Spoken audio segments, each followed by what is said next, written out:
Good morning, good afternoon, good evening, wherever you are in the world when you are watching this and where you are watching this. We are broadcasting on multiple platforms. Hold on, it says that I'm live, and then it gives me another message that says The timer's still ticking. it's still ticking. All right, so here we go. We're going to keep going anyway. So there's a problem over here, but we're going to ignore that problem. We're going to keep going. So here we go. We're on multiple platforms today. So whichever platform it is that you're on, do us a favor. Make sure that you like it or subscribe or follow, whichever one it is. Because whether you're on Periscope or you're on YouTube or you're on Facebook or LinkedIn or wherever, they're all different. So just make sure you follow us and hang with us. I have two amazing guests with me here today for this broadcast. We have Dr. Victoria Boyd, who is the founder of the Philanthropreneur Foundation, and that is a tough word to say, Philanthropreneur Foundation. It took me over a year and a half to learn how to say that correctly. And we have Ms. Kemya Scott on here, who is a social media digital marketing expert, and we're going to get her official title and all of that stuff. We're going to have her tell us more about her business and all that in just a few minutes here. Okay, so now before we really kick off with everything, I just want to mention that this is a Systems Summit sponsored broadcast. And what is Systems Summit? Systemsummits.com is a virtual summit that is going to be happening quarterly. But I don't want to tell you too much about it because I'm going to actually ask Dr. Victoria Boyd to chime in and tell us what is Systems Summits and maybe what inspired it. How did Systems Summit come about in the first place? Dr. Absolutely. Boyd. And welcome to everyone. I'm glad you're all here. Systems Summit evolved out of the Philanthropreneur Foundation. The Philanthropreneur Foundation is a nonprofit that has been around for about 6 years. The concept, though, has been around 8 years. I used to teach nonprofit management at UNLV for many, many years, and I kept hearing myself say, you have to, even though you're in philanthropy, you have to think like an entrepreneur. And literally one night, the term philanthropreneur, bing, came into my head, and I've been using it ever since. I've had a radio show, I've had a digital journal, I've had a television show, and so now we have the Philanthropreneur Training Center here in Las Vegas, a brick and mortar training center. Pandemic happened. But even before the pandemic and we had to close down and couldn't do live training, way back in early 2019, I wanted to do a virtual summit. And I was reaching out to a lot of businesses. And at the time, they didn't get it. It just was not on their radar. And I kept hearing them say, no, we need that face-to-face. We need to work one-on-one with our clients, but on and on and on. And, I don't see how that would fit our model. And so I kept plugging, I kept doing the research, but it never took off where I wanted it to take off. Bang. Here comes March 2020, and everything shut down. And all of a sudden, everyone realized, oh my God, I need to do virtual events. I need to do my things in a virtual format. And so now a lot of those naysayers at the time, all of a sudden are now coming forward and saying, how can you help us do this? And so the nature of what I do is helping especially nonprofits, but also entrepreneurs, set up their systems, operations management, and all of those things that entails. I wrote a book called Board Bound Leadership, which is all about training board members to ensure that their organizations have that. And so in order to launch and take what we're doing, we had to make that pivot to virtual. And Systems Summits, and I made sure I'm letting everyone know there's S's on both of those words intentionally, because it's not just one summit. It is a series of summits that we will address the needs of micro businesses. I focused and wanted to deal with micro businesses because that's generally who comes to me more often. the single entrepreneur, the single led nonprofit, and they really aren't sure of what to do in that entity. But believe it or not, 86% of all businesses, or the economy in the US, is run by micro businesses. So it's a huge platform that I said, okay, opportunity is knocking. And I went out there, grabbed, as you do, you grab your URL, your domains, and you start branding it. And System Summit is now being produced by the Philanthropreneur Foundation. But I brought on a team. Stan is our marketing and affiliate manager, and is helping with all of that.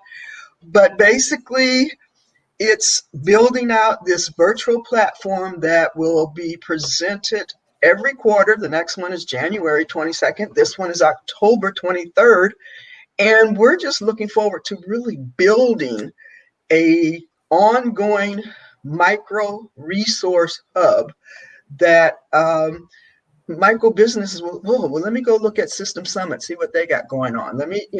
And so that's really how it evolved. And all of these, I love creating branding. So that's where I really got excited, creating logos, all of that stuff. And I've created so many videos, I can't count now, but that's how System Summits got started. And I'm so excited that we're going to launch in 1 week. It's 1 next week. Thursday. Yeah, That's right. Thursday night. We're doing that intro celebration blast kickoff Facebook Live event. So 1 week. and that's a great segue into Miss Kemya Scott, right? Because Kemya is the founder of Marketing Sparkler and has been in the marketing and social media industry for over 15 years. And so, Kemya, tell us a little bit more about your business and what it is that you do with Marketing Sparkler. I found that name interesting, so I'd love to hear how that came about. Yes, thank you for that introduction. I'm so excited to be here. When I was thinking of a name for my company, it was another name before that most people couldn't pronounce. And so when I rebranded the company, it was in 2015, I was thinking about my personality and the way I talk and what I wanted people to feel when I said the name. And some kind of way, I thought of sparkles because I love glitter. I love shiny and I love glitter. So I was thinking of sparkle, sparkly. And when I just landed on that one, I said, oh, that's it. And ever since then, people love the name and they say your sparklers are showing, so I love when people comment on the name because it really is fun. And it also gives a splashy side to marketing. Marketing can be not only cumbersome, but it can be kind of boring when you're talking about the systems. The fun part is the visual branding and the visual elements of marketing. But then when you get behind the scenes with like the systems and the writing and all the pieces you have to put together, it can be a drag. I will readily say that. And so with Marketing Sparkler, it's like, no, it doesn't have to be a drag. It can really be fun. So that's where the name came from. Okay. Yes. So I'm a marketing strategist and social media manager. Oftentimes I say digital marketing strategist, but I am a true marketing strategist, whether you have a brick and mortar shop, you need to get local foot traffic in, or you are 100% online like I am, and you are connecting with people around the globe. And I work with a lot of those micro businesses that Dr. Boyd mentioned. So I was sitting here like, yeah, I was taking notes. I don't know if you saw me. I was taking notes because those are the people, that is my primary audience online. But I work with businesses of all sizes, and I typically work with the decision makers and the owner of the company, whether it's a CEO with a full staff or it's a solopreneur. So I help people soup to nuts with marketing. I can come in when you have a brand new idea and we can figure out how to market it, brand it, and launch it. Or if you have an existing business and you don't have a marketing strategy, and you don't have a marketing department, that's when I get called in to put together a marketing strategy and a plan for you. Then the question becomes, do you want me to implement it or do you want to hire someone else to implement it? So often I hear, well, you created the plan, you might as well just go do it. So that's how that That's kind of how it happens. And when it Okay. comes to social media, I do the same thing. Everything from the strategy to the content marketing to figure out what your visual should be, what the language should be, what platforms you should be on, and how to connect and follow up with your audience to increase your website traffic, improve your conversions, and ultimately sell. Because business is about sales. If you're not selling, it's a hobby. So that's in essence what I do for businesses of varying sizes. I work with. I got a loaded question here. Oh, I love a loaded question. How you like our logo? I like that. I like the S. I'm a big. Since my last name is Scott, so I'm always writing S's any way you can think of. I'm always playing with an S. So I like the S. And it's like, is it a dollar sign? Is it a regular S? I'm not sure. I see dollar signs. It's however you want to interpret it. Yes. So I see dollar signs. That's good. You guys like playing with that stuff and doing that. That stresses me out. I'm kind of that guy that says, okay, who can I get to come up with something for me? Right. And then I'll figure out what is it that I like. And then I'll have input. But boy, talk about creating something from a blank sheet. It's like, oh my gosh. Really, you know, and what I found is that you put something on paper and then you keep playing with it and you keep, you know, put another idea and another idea and you can get there, but just still the creativity piece for that kind of stuff is just, it's not there with me. So now you've got 15 years in the marketing world, right? And so without going into all of the details, so you've worked with some of the other larger companies out there or whatever. So tell us a little bit about that. My background, I'm a marketer by trade. That's what I went to school for. And so my background is in products and services. And so whether it's doing sampling, putting together sampling campaigns and statistics for a beverage company, whether it's creating proposals and presentations to bid on contracts, designing brochures, putting on live events before we had, you know, virtual.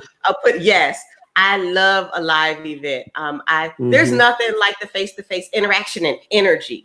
Like the energy is what seals the deal for a live event. So putting on, you know, live events, it's really, my experience is very broad, which is very fun. Because it allows me to interact with so many different types of people with so many different backgrounds, and then they pour into me, and then that's how I'm able to effectively grow and build my business and what I can offer to clients because I have such a depth of experience. I'm not a niche down type of person. I look at, is it something that I'm interested in? Even if I don't know about it, oh, this looks cool. I want this client because I want to learn about this industry. So that's really how I look at things, which is, you know, explains my varied background. I actually, in my corporate career, I worked a lot for architects and engineers. I was a STEM kid, so I got into the AEC field in my initially in my corporate life, but I was still in the marketing and business development. So I'm putting together the proposals and the presentations that are winning the contracts. And then from there, I started doing other things, designing the marketing collateral. And this was back when it was just print. So, which that was so much fun. I love that. I geek out on all things marketing. It's so much fun to me. So I was putting together marketing collateral for companies and different events. And then when social media came about, my arm had to be twisted to join. I always tell people that my arm was twisted by specific social media influencers and gurus that said, Kemya, you know better. You're in marketing. You know you should be doing this. I kicked and screamed. I did not want to do it. And so I always tell clients that whatever your apprehension is, trust me, I've been there. I'm in marketing and I had to be, for years, I was like prodded, you need to be doing this. Why aren't you here? Because I don't want to be bothered. I don't want to do it. It's too much. It's too much work. And then when I finally, you know, just said, okay, I'm going to do it, I fell in love and I never looked back. But that when I tell clients that, I tell them, believe me, I understand whatever you're thinking. I understand. I have been there because none of us started with social. We all started with in-person marketing and print. That's right. Literally, That's right. That's when I started. That's I right. started when I was in college. So none of this existed. So I definitely empathize with the amount of work and the amount of confusion that comes behind using all things digital, because it is quite the confusing and changing landscape. Every single day, there's something to learn, something changing, something new. So it really does take a lot of work. Yeah. To stuff out for your own business.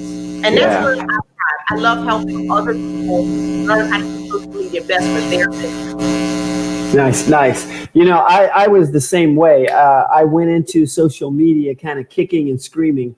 The only reason I actually signed up, if you were to actually look at my Facebook and my Twitter accounts, they were created on the exact same day. And that was because the Chamber of Commerce president took our monthly 1-hour meeting to tell us why we needed to be on social media, right? And I'm sitting there listening to him, and I'm thinking, man, I don't want to go do all this social media stuff. I don't see how it's going to actually help my business, blah, blah, blah. Literally after that meeting, I said, my logic was, I said, this man took the one meeting we have a month to talk about the business principles and strategies and things that we can do to grow our business. He took the one meeting a month and he dedicated the whole thing to this social media thing. All right, you know what? I'm just going to trust, and I'm just going to go ahead and bite this bullet and do it. So I literally, I was running a martial arts business. So I went back to my school and I set up both Twitter and Facebook. And I said, I have no idea what to do with these, but they're set up. Yes. Yeah. Hey, you just do it. You know, you just do it. Thank you. Just do it. Let's see here. So now so the systems summits. So this is all about systems, right? And when we start thinking about social media, you know, what comes to mind for me is, okay, you know, there's a posting plan that you could create in social media, and maybe you can do some live broadcasting if you can get people to do it. So many people are afraid to go on camera, right? But what's your take? I mean, so for social media systems, you know, those are maybe a couple of the obvious plans that people could create. But what's your take on social media systems planning? Well, first, make sure you watch my presentations, because I deep dive. You like that, didn't you?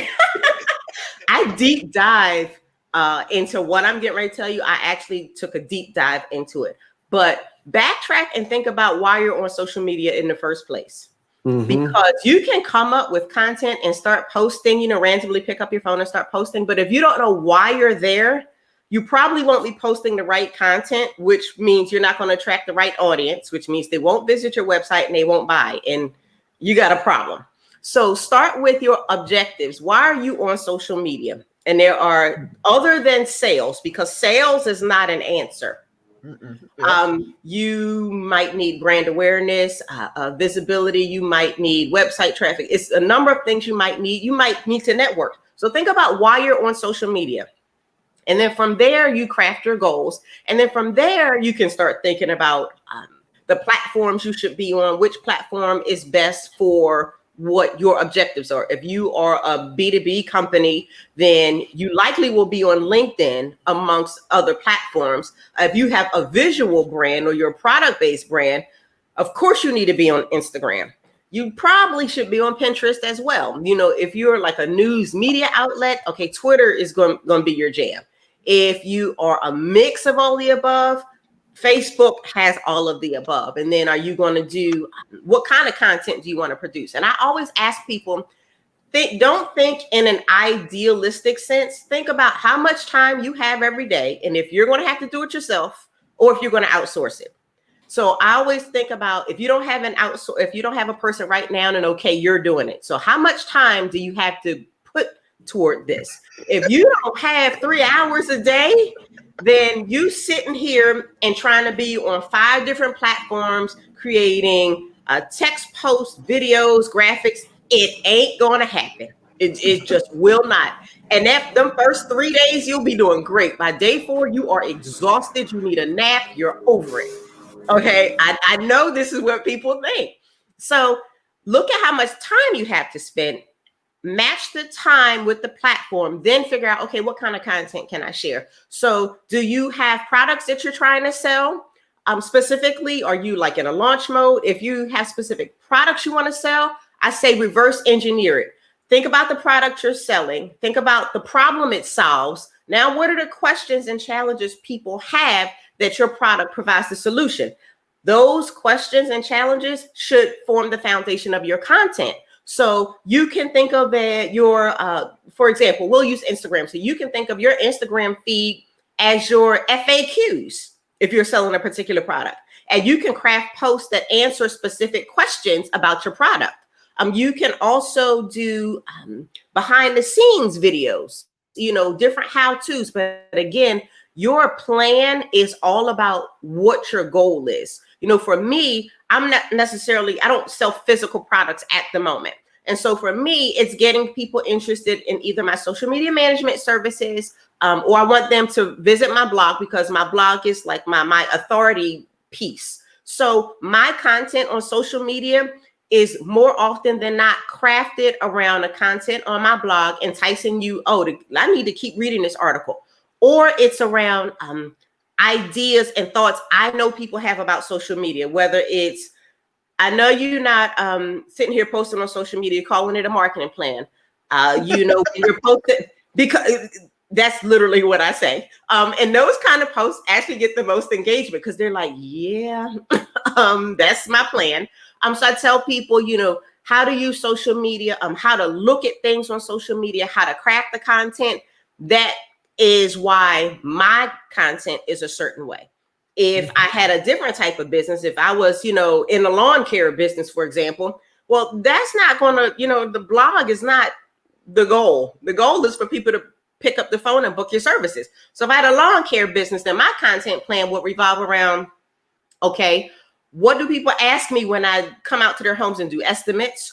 Or what are the different types of grasses, types of lawns you can use, and why do you need professional care versus do-it-yourself care? What are some products you can use on your lawn? How often or how frequently should you have it professionally managed and maintained?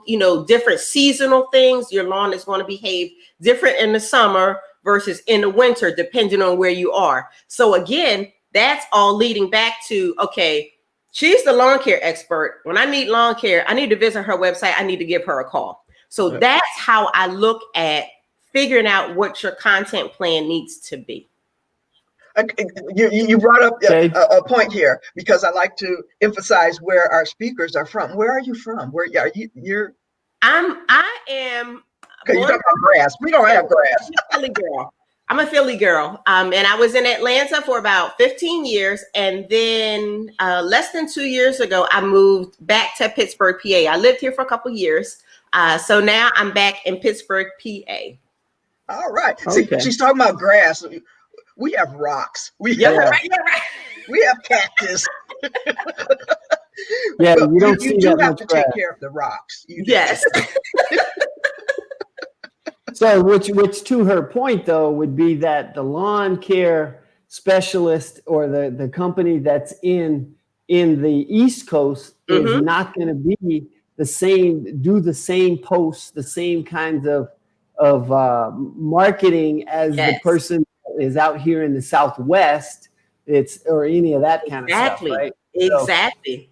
So now you'll get people. I've got this lawnmower going on out here. I'm going to throw this question to you. The best platform. What do you say when people? Now you just answered some of that, but what do you say when people say, "Well, what's the best platform for me to be on?" I say I have to ask them, "What is your business?" I can't randomly say anything that would be best for you without knowing what your business is. So from now, the best platform and favorite could be two different things. So for me, my favorite platform is Twitter. It has always been my favorite. Like that, Twitter is my jam. I go there every single day without fail. You can always find me on Twitter. which is one of the reasons why my Twitter handle is scrolling across the screen, because that's my favorite platform. But it depends on what your business is and the audience that you serve. So I always tell people, you don't have to ask me what the best platform is. I'm going to ask you, where is your audience looking for the products and services that you sell? Wherever that is, that's the best platform for you. But it's all on a case-by-case basis. And if you're not sure where they are, then you need to do some research. You need to look at the different platforms to see where your audience is looking for your products and services. You can do this by searching your competitors on the platforms.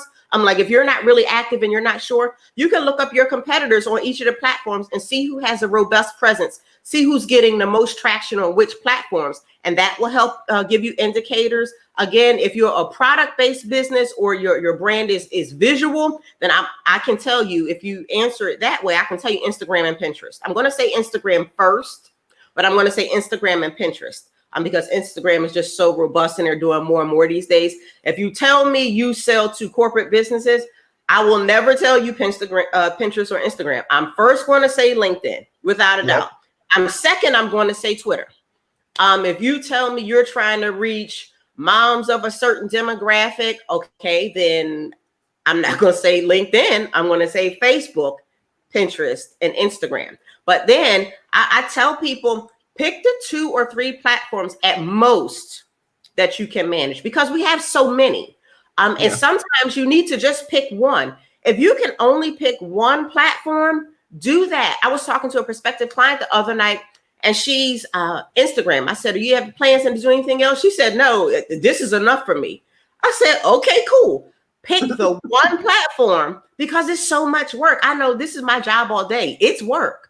And so I say, pick the one platform that you know you can reach your audience and you're looking for the products and services that you offer. Master that one platform. Learn everything you can about the platform, including the ads, because, you know, they didn't always have the ads, but including how to manage the ads.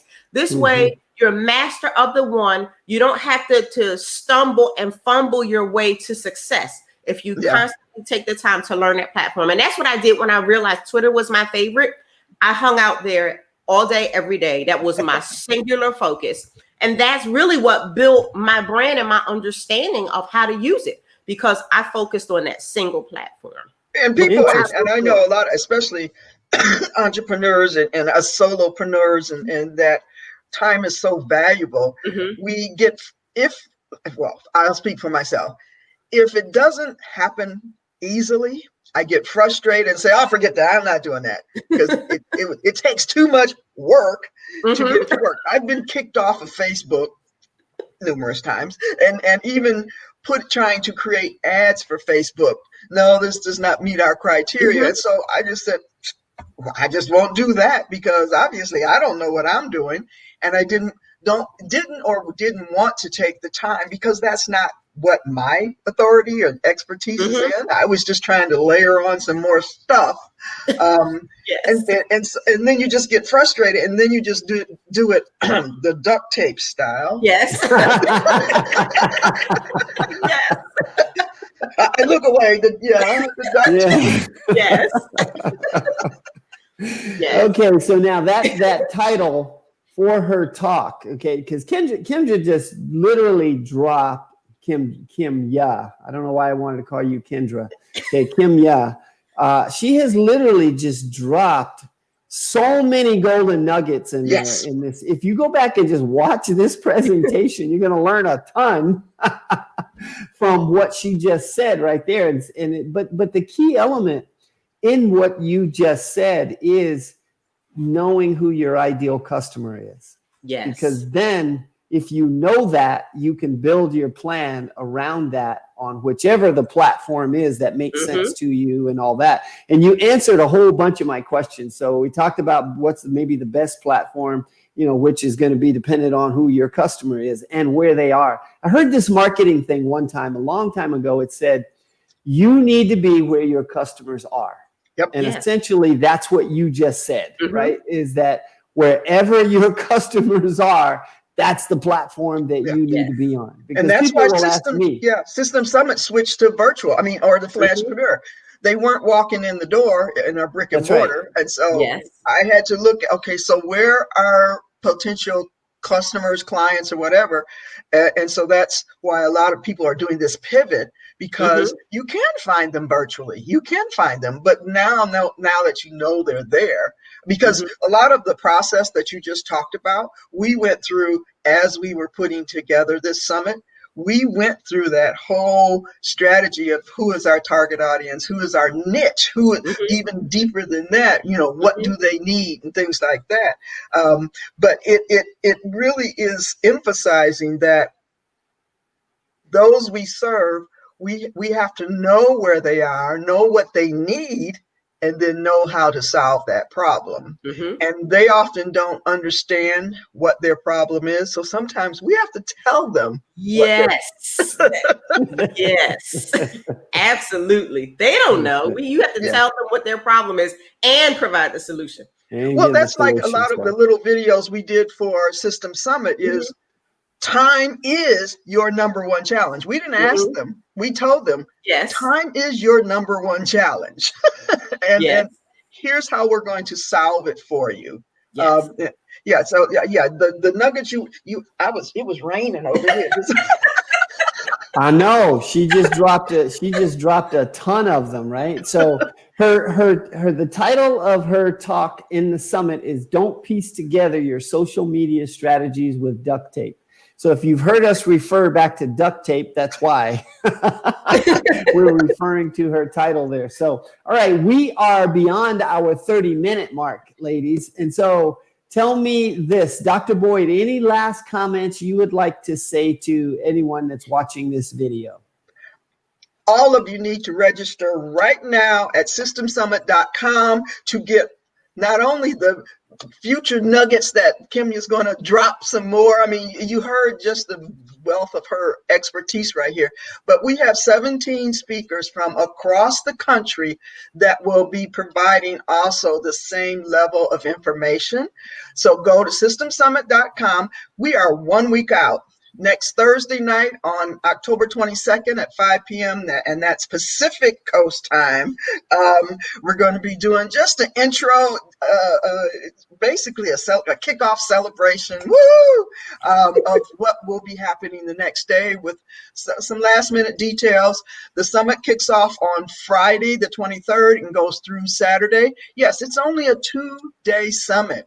We know your time is valuable. And so we're getting in there, we're getting out. Sessions are only about 20 to 25 minutes long. So you can do this. You can do this.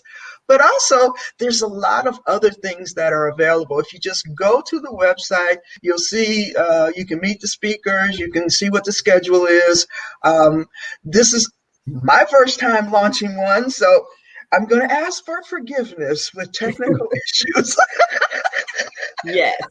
There won't be any technical issues. It's going to work. Everything's going to be amazing. So we got it. So, all right. Very good. How about you, Kemya? Any final comments?